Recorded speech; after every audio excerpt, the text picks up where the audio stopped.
Hey, good morning. It is Carol and Laura from Core 4 Adventures. We're on a girls' trip. It's our next adventure, and we are coming to you from New York City. We had one heck of a travel day yesterday, about 6 hours late getting to the city, but we are so excited to start exploring. We're going to start the day off at the Empire State Building. We had breakfast this morning with an authentic New York bagel. It was delicious. It was so good. Chewy, and I had it with lox. It was so good. And we're staying down near Times Square, right in the middle of it all. We've got so much planned for this trip. Today, though, we are going to start again, like Laura said, at the Empire State Building. We're here right now. And then we are going to be going to the Natural History Museum. Yeah. Maybe check out Central Park a little bit. And then at sunset, we're going to take a harbor cruise and see the Statue of Liberty. Yeah, we're doing all the touristy things this trip because it's our first time. We're so excited, and we can't wait to get started. So we're about to go up in the Empire State Building. There are some museums on a couple of the different floors that we get access to with our ticket as well. But then we get to see the whole city from the sky. And let's talk about that ticket. We purchased the CityPASS, the New York CityPASS, because it gives us access to 5 attractions that we're going to be seeing on our visit here for one low price. We're going to drop a link in the description box below if you would like to get a CityPASS on your next visit to New York or many other cities throughout the country. And one of the coolest things about seeing the Empire State Building on the CityPASS is it's one of the only ways that you can come up into the Empire State Building twice in one day. So you get to come during the day and at night. And right, so we'll come back tonight and see the skyline all lit up. That's going to be so much fun. Before you even reach the top, the Empire State Building shows off its star status. From Sesame Street to Oprah, it's been featured across generations of pop culture. Opened in 1931, this Art Deco masterpiece held the title of the world's tallest building for nearly 40 years. Standing 1,454 feet tall, including the antenna, it was considered a triumph of ambition and engineering during the depths of the Great Depression. Inside the museum, you'll find original construction photos, vintage tools, and stories of the brave workers who built it floor by floor. It's a powerful tribute to the hands and hearts that made this icon a reality.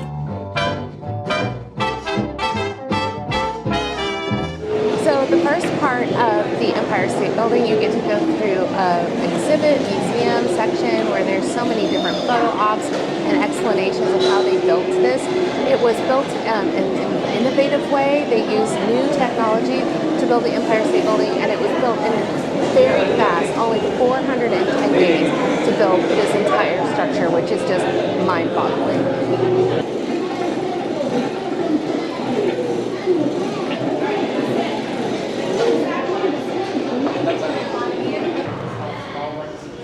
And here's some of the films and culture where the building has been featured, of course. Sleepless in Seattle, and my favorite, Lego. See those hot rivets flying through the air? Nice catch, Lou! Get those planks out of the way, huh?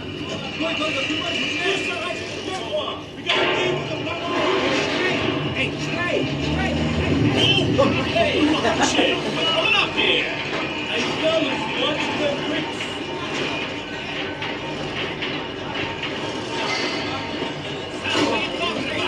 Hey, Bucky, you gonna ride that thing all day? Do something useful, will ya?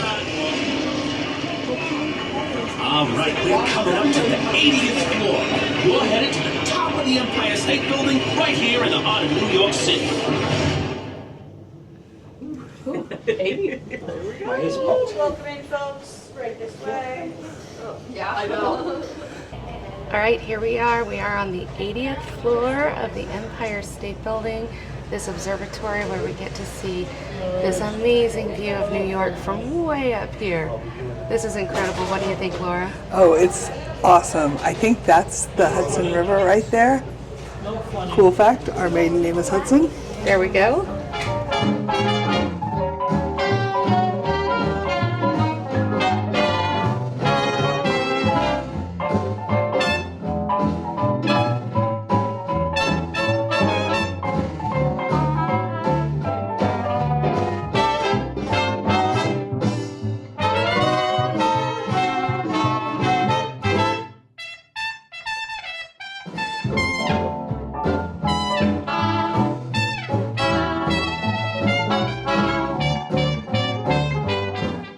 We've made it to the 86th floor of the Empire State Building. Our CityPASS tickets gave us access to both the 80th floor, which is an indoor observatory, and the 86th floor, which is the quintessential outdoor observatory that you think of when you think of the Empire State Building. This is where Meg Ryan and Tom Hanks met in Sleepless in Seattle, right here.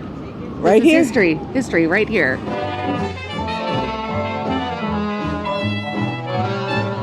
That's a very, very, very, very tip top. From up here, the city stretches endlessly in every direction. Concrete, glass, and history as far as the eye can see.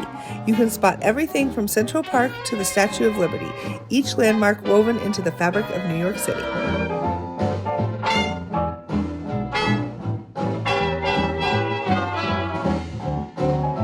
And just in case you're wondering what's what, the ceiling display inside points the way with classic Art Deco flair, guiding you toward the city's most famous sights with both style and precision. We just finished touring the Empire State Building. What'd you think, Laura? That was so cool. I really enjoyed the observatory, but the museum portion was awesome as well. Yeah. Who knew that the Empire State Building was built in 410 days? And the way that they did it with the hot rivets, throwing them around, sticking them into the metal and pounding them in, it was really cool. Yeah, lots of interactive ways to take pictures, get those photo ops in, and the views once we got to the top of the 86th floor was spectacular. You could really get a sense for how big New York City is. We saw Central Park, we saw the Statue of Liberty, we saw the Chrysler Building. We just got a chance to see everything. I'm so glad this was our first stop. Where are we headed to next? So now we're going to try taking the subway for the first time and head to the American Museum of Natural History.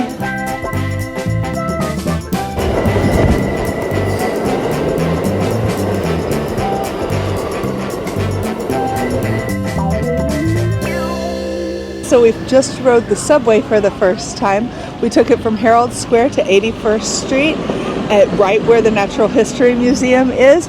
Got out, walked about a block, and we're here. It was super easy and air conditioned. We were so thankful. It's about 600% humidity today on June 5th in New York City, so us California girls aren't used to that, but that's okay. We're troopers and we're keeping going. We're gonna go check out some really cool stuff in here. We've heard great things about this museum. And again, this is part of our CityPASS.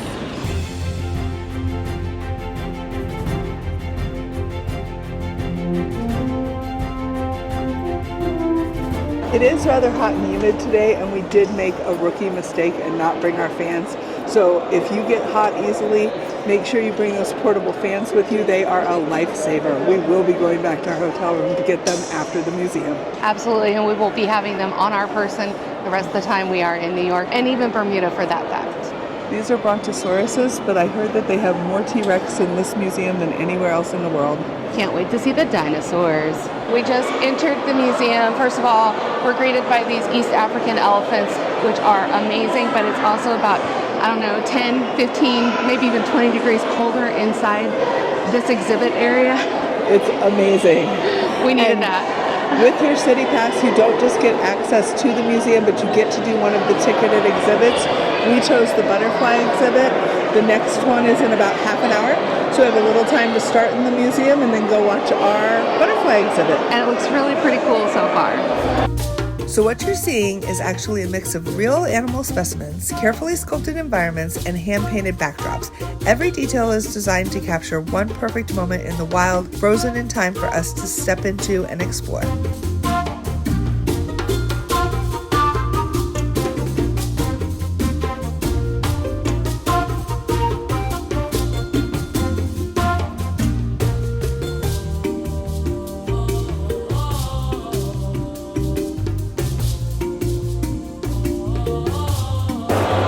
We just saw a narwhal's tusk when we were in Munich, actually in Vienna, at the Vienna Treasury Museum, and there are a pair of, I'm assuming, elephant tusks here in the Museum of Natural History here in New York City. Gotta get these for Pepper because he really liked that narwhal tusk. So we're on a tour of tusks.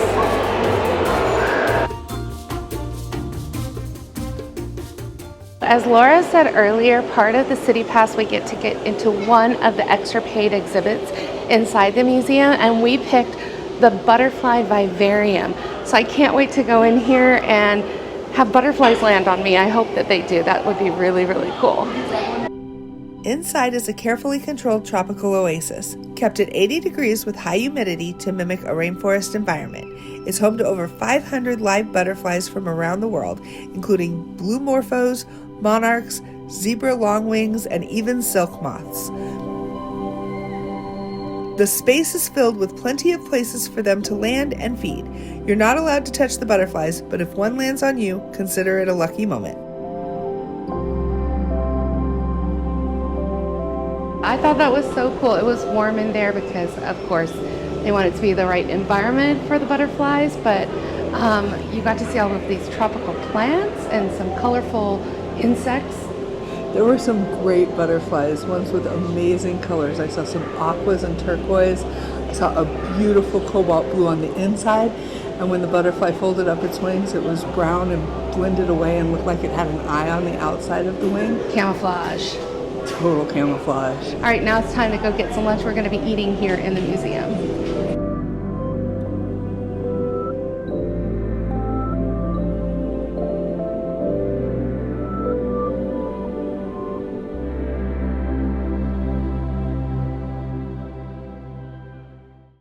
Well, we just had the most lovely lunch here in the museum. We went to the sit-down restaurant and had some salmon and a delicious strawberry panna cotta for dessert. It really felt special. Highly recommend. Absolutely. It was fantastic. It definitely felt much more elevated than some of the other cuisine in the museum. It felt like we had a really nice lunch. It helped us reset, cool off, because it's been a hot, muggy day. And now we're going to go see some dinosaurs. We're so excited for this one. So these are all on the 4th floor of the museum, and so we're going to go check them out. And then work our way back down and out the museum.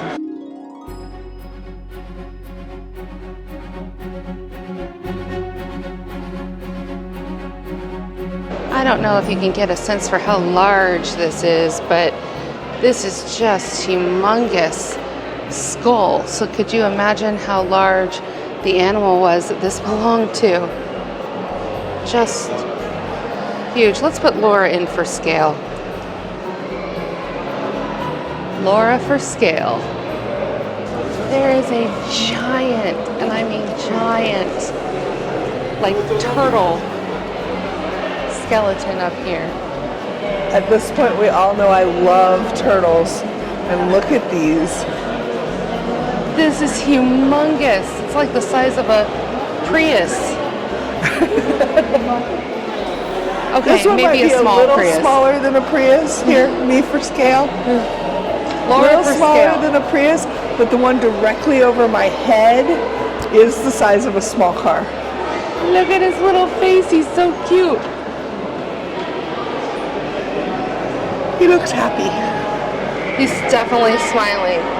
This is a smiling turtle.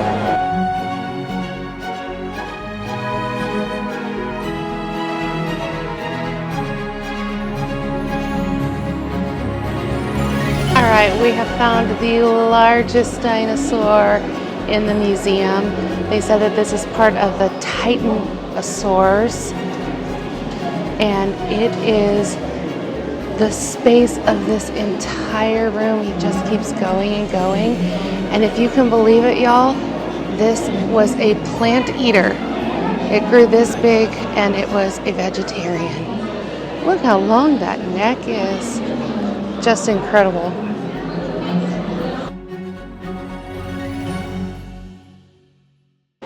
This giant skeleton right here is a non-woolly mammoth.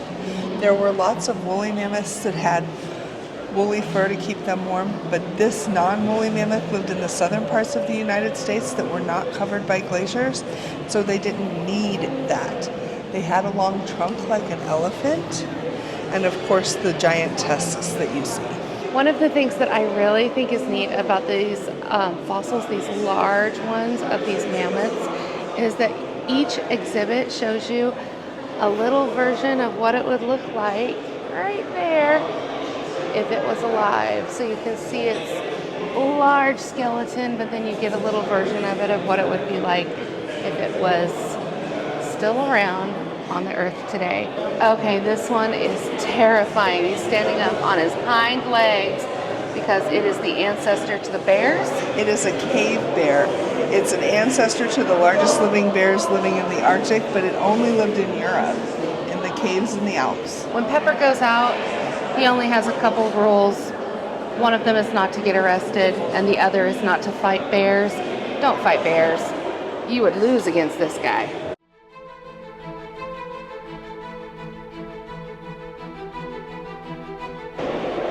We've just entered the hall with a bunch of really large fossils. And the ones I think everybody wants to see when they come to the Museum of Natural History.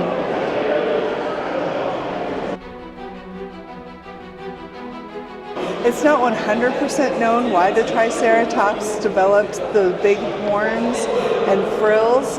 They think that it was so that they could protect themselves from larger dinosaurs, but also probably for mating and rituals for defense with other Triceratops. Well, that would make sense because he also has the really large plate on the skull that would be more like a helmet, don't you think? Yes, To protect him. I think so. Very interesting. We got a Triceratops right here. We'll call her Sarah. Hi, Sarah. Behind me is the Stegosaurus skeleton. So excited to see this one. There's a debate amongst scientists whether the front feet should be facing forward, like the way that humans walk, or if they face to the side, like maybe a Dachshund. We have a Dachshund in our house, and we think that that would be really cute if that's the way their feet were.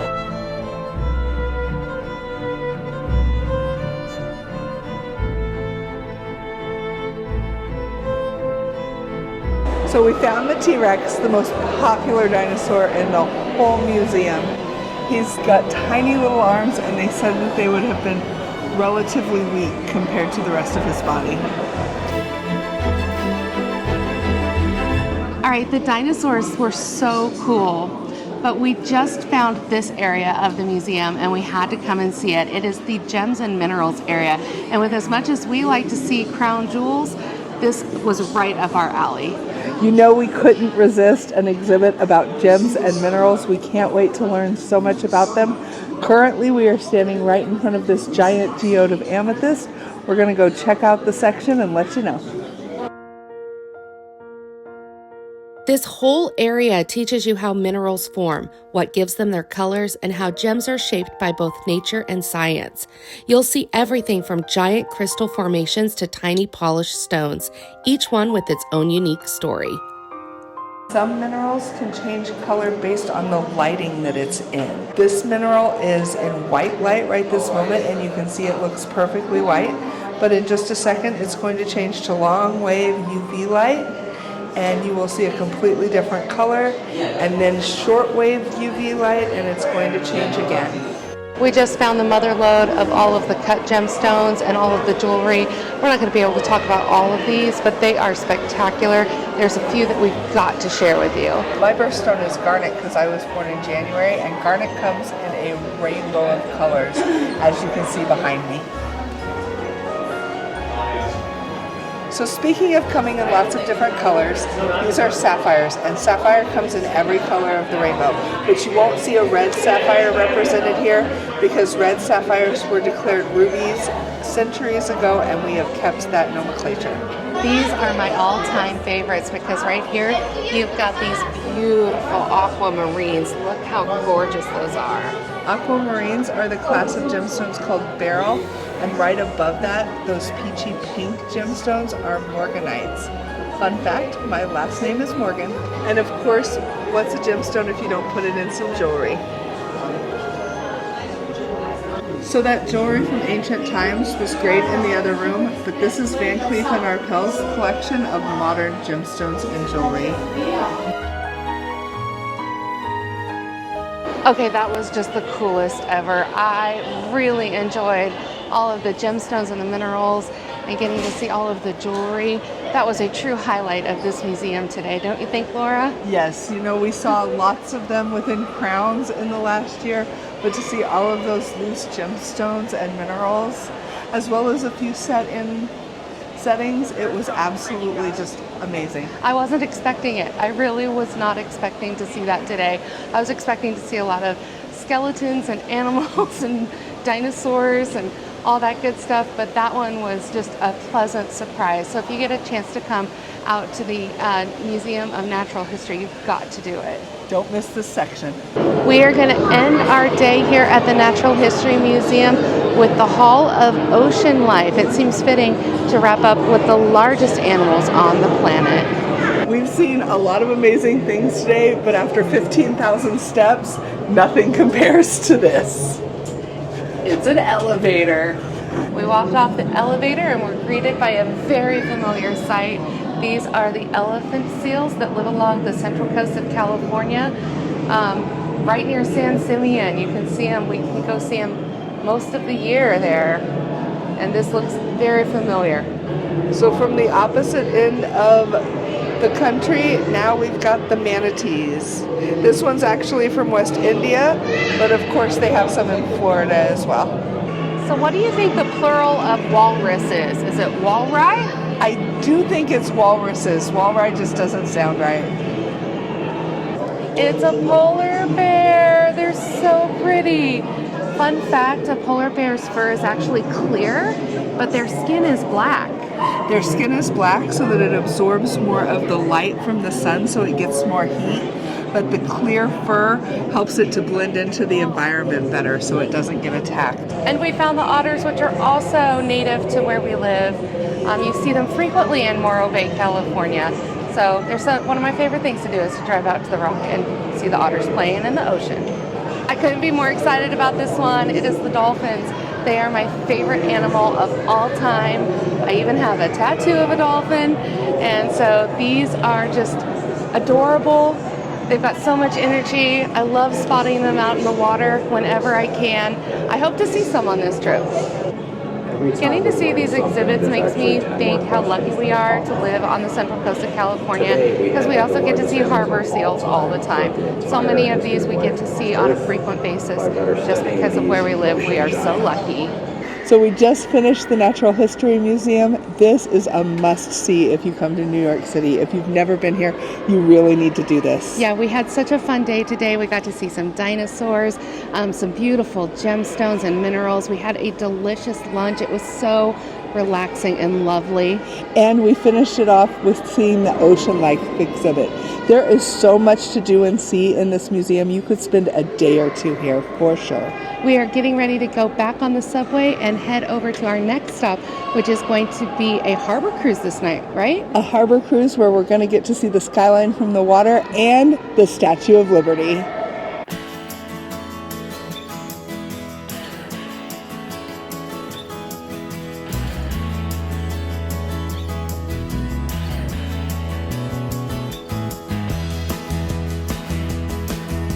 So we made it all the way down to Pier 16 because we are going to take a sunset cruise on the Circle Line to see the skyline of New York City and the Statue of Liberty. We really wanted to see the Statue of Liberty, but we didn't necessarily want to go up in it or go to the island. So this is a great way to do it. Another great way to do it is to take the Staten Island Ferry, which is free and you go right past it. But we decided not to do that because this was included in our New York CityPASS. So we get to pick up those 5 attractions and this was one of them. So we figured, why not? We could always do the Staten Island Ferry later this week while we are here, but this one we wanted to do the City Line tour.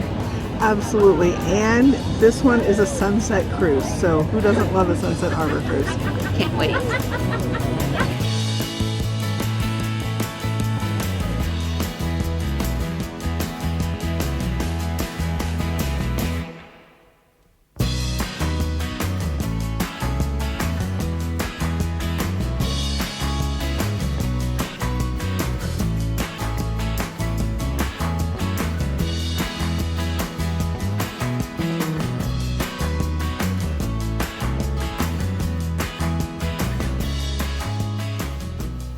Just went underneath the Brooklyn Bridge.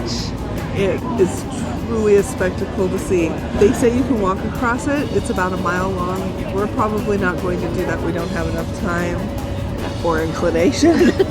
Let's be honest. It's hot. It's hot and humid here, but it's finally cooled off. That breeze is beautiful, if not a little bit nippy, and I'm actually excited to get cold. Yeah. Our harbor cruise gave us an incredible view of New York from the water. As we sailed along, we passed under sweeping bridges and spotted the old Domino Sugar Building, a reminder of Brooklyn's industrial roots.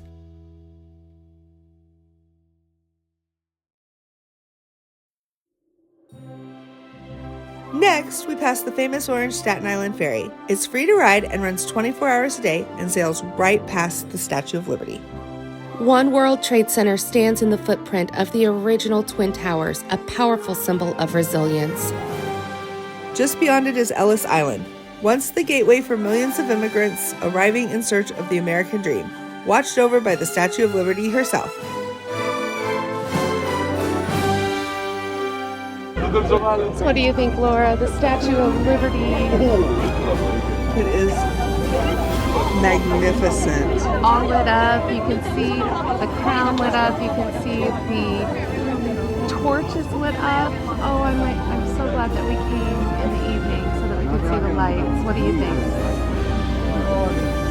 It is really beautiful and even larger than I thought. I got some video that we'll put here with a helicopter going past it, and it looks as small as a fly. Our final view from the harbor cruise was the Manhattan skyline glowing at night. The city is impressive during the day, but there's something unforgettable about seeing it lit up from the water.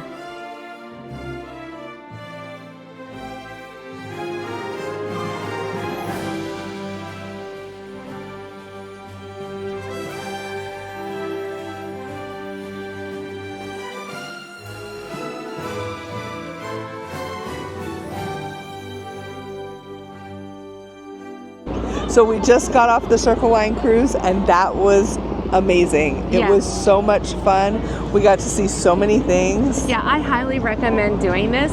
Yeah, everybody gives you advice to just take the Staten Island Ferry to see the Statue of Liberty, but honestly, the Circle Line cruise took us to so many different places. We went underneath the Brooklyn Bridge. They took us out to see the skyline. They stopped in places for long periods of time so that you could get some really great photos.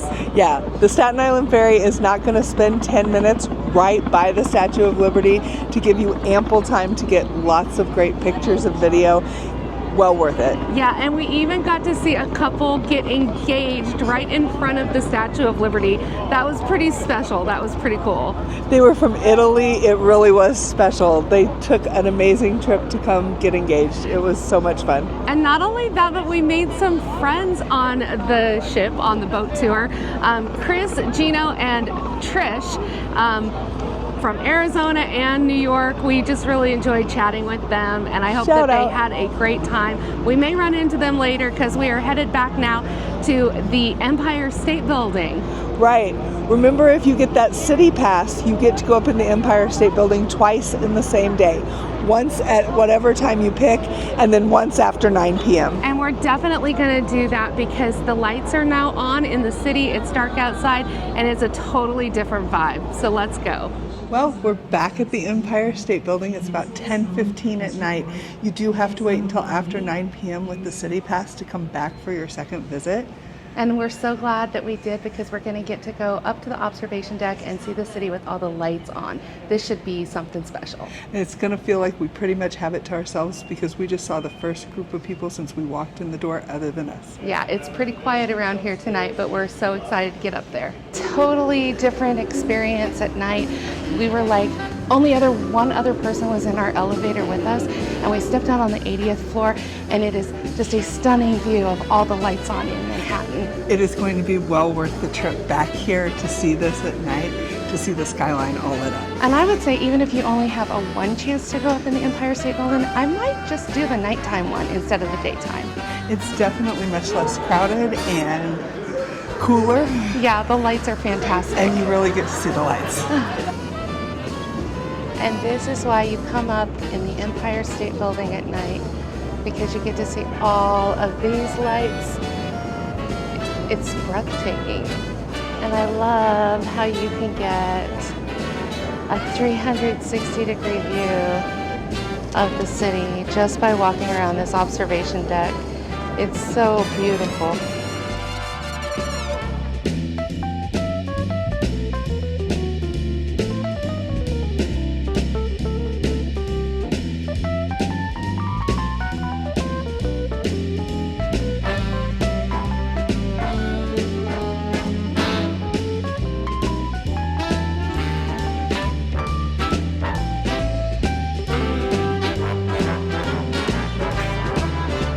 Well, I for one am so glad that we came up here. This city is so beautiful at night. I am too. This was just absolutely spectacular. It was great to see all of the city lights, a lot less people. It was a lot cooler than it was earlier this morning. Definitely worth it. It's so worth it. And now we're going to go see what they have in the gift shop one more time and maybe grab a late night snack before bed. Yeah, we're going to go head down to our hotel. We're staying in Times Square, so there's still a lot going on down where we're staying. So we might go see what else is happening. Well, we're back at our hotel room. It's about midnight. We have had a 15-hour day and we are exhausted. Yeah, our feet are tired to say the least, but we've had so much fun today. We started things off by getting a New York bagel. We went to the Empire State Building during the day. That was so special. Then we went to the Museum of Natural History. We got to see some dinosaurs and some gemstones. Oh, that was a highlight for me. It was so much fun. Yeah, and then after that we went on a harbor cruise where we got to see the Statue of Liberty among some other sights for the day, and we wrapped up again at the Empire State Building to see all of the lights of New York. Such a special first day. It really was. You know, getting to see the Empire State Building view twice was really nice, but if you can only go once, having seen it at night and during the day, I think I would wait for the nighttime so that you can see the lights of the city. All of this today was part of our CityPASS, our New York CityPASS that we have gotten for our trip here, and it was all included in a one-price ticket. It's been super easy to use. We've had some reservations, some that were not reservations. It was just super duper easy. We do recommend that. We'll put a link in the descriptions below if you would like to check out the New York CityPASS. It's been a really long day. We may be adjusting things for tomorrow. We may not be. We don't know yet. We're going to see how it goes. But we're definitely going to go to 30 Rockefeller Center and go up to the observation deck. That is definitely going to be on the list. And the other thing that's definitely going to be on the list is the Broadway show tomorrow night. Now, Carol and I have never been to a Broadway show. This will be our first one, and we're going to see The Lion King. We cannot wait. So stick with us. That'll be coming at you next week. So make sure you hit that subscribe button so you don't miss it, and put that notification bell on as well. Thanks for hanging out with us here in New York City. We will see you next time on Core 4 Adventures. Bye.